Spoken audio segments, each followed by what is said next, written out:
আমার হায়াতটাকে আমলের জন্য, আমার নবীজি আমলের জন্য দোয়া করলেন। আমার নবীজি আল্লাহকে বললেন, আল্লাহুম্মা বারিক লানা ফি রজবা ওয়া শাবান ওয়া বাল্লিগনা রমাদান। আয় আল্লাহ, শাবান মাস আমাকে দিয়েছো, আমাকে রমাদান পর্যন্ত হায়াত দান করো,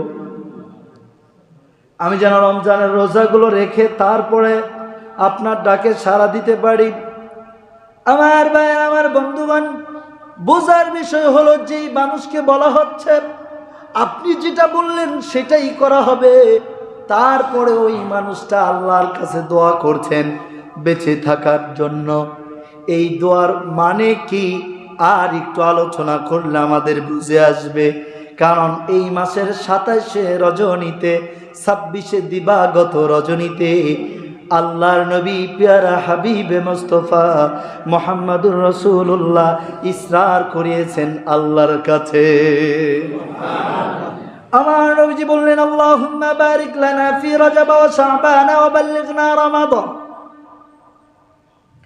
এই দোয়াটা আমার নবীজি কেন পড়েছেন, কি শিক্ষা এই দোয়ার মধ্যে রয়েছে? আজ কি আমাদের সমাজে আমরা আল্লাহর কাছে দোয়া করি